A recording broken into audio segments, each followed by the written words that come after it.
December 7th, 1941,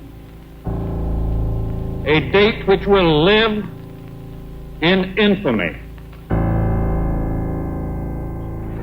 In 1941, Japan was at a crossroad. To continue its expansion across Asia, their military machine would need the raw resources of Southeast Asia. The single thing keeping them from their resources was the American Pacific Fleet. A plan was formed: sink the U.S. Navy in one swift blow. By late October, secret training had begun using islands chosen for their resemblance to Pearl Harbor. For this daring plan to work, nothing could be left to chance. On November 16, 1941, Admiral Yamamoto ordered the Japanese fleet to prepare for action. 1 week later, the Japanese fleet, under the command of Vice Admiral Nagumo, sailed for Pearl Harbor under strict radio silence. For 12 days, they navigated through a veil of heavy weather and high seas, unseen by American patrol planes.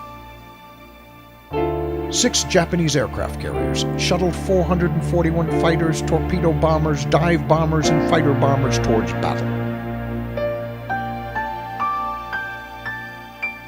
Meanwhile, in Washington, D.C., the Japanese envoy was busy petitioning the United States for mediation in the Far Eastern crisis. You all know how difficult my mission is, but I'll do all I can to make it a successful one for the sake of 2 countries, Japan and the United States. The morning of December 7th, 1941, was a typical Sunday for the inhabitants of Oahu, relaxed and slow-moving. The military had been under a sabotage alert for 11 days. No one suspected an outright attack. The first sign that this day would be different came at 4:55 a.m., when a 2-man Japanese midget submarine was spotted off the coast and was sunk by the USS Ward. It would be one of many warnings of the impending attack that went unheeded. At 6 a.m. on December 7th, the first wave of attack planes took off from the decks of the Japanese carriers.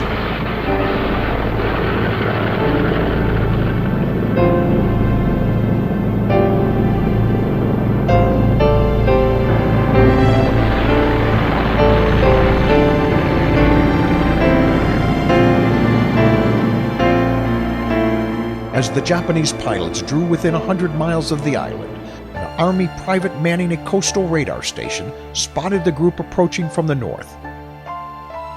His superiors, thinking the incoming planes were Americans, dismissed his report. 30 minutes later, Japanese pilots were on top of their first target, Hickman Field. They had remained unidentified until the attack had begun in earnest. Diving at the base, they dropped their first series of deadly bombs, catching United States servicemen off guard in a sneak attack.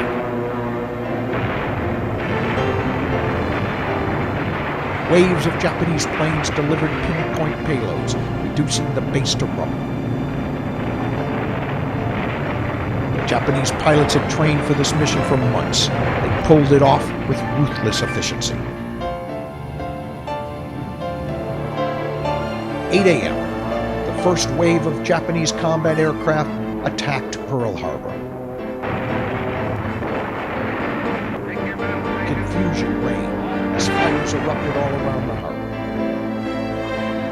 8:15 a.m., Japanese planes dive-bombed the decks of the battleship USS Arizona. The mighty ship burst into flames, then took over 1,000 crewmen to the bottom. The USS West Virginia was hit by Japanese torpedo bombers. The USS Ogallala was capsized. 8:45 a.m., the USS Nevada, running for open sea, was attacked and seriously damaged. Her captain beached the sinking ship to avoid blocking the harbor. 9:30 a.m., the second wave of Japanese attack planes continued their relentless pounding. By 10:30 a.m., it was over. By the time the flames subsided and the smoke had cleared, it was apparent the attack had taken a heavy toll.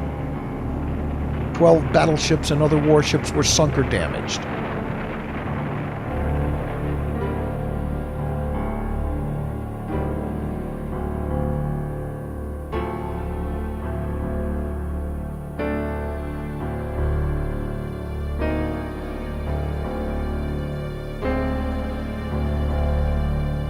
188 planes were destroyed. 155 more were taken out of commission.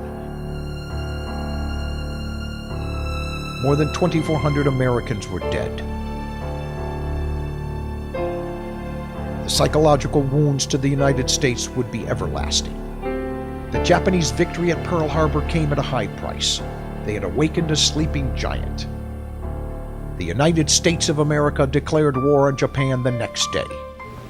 I ask that the Congress declare that since the unprovoked and dastardly attack by Japan on Sunday, December 7th, 1941, a state of war has existed between the United States and the Japanese Empire.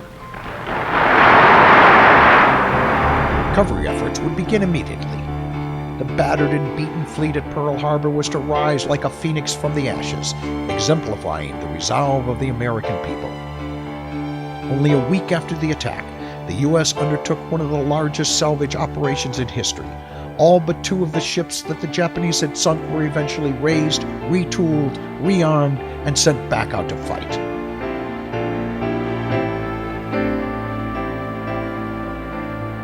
The memories of the ghosts of Pearl Harbor were to haunt the Japanese in future battles.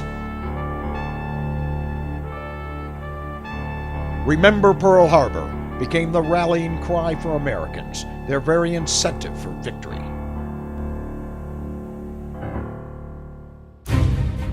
We believe in patriotism. We believe in our nation's youth. We believe veterans earn their benefits through their service to our nation. We believe in a strong national security. We believe in our country. For 100 years, veterans have been impacting our nation through the American Legion, and we believe it makes a difference. If you believe, learn more at legion.org/webelieve.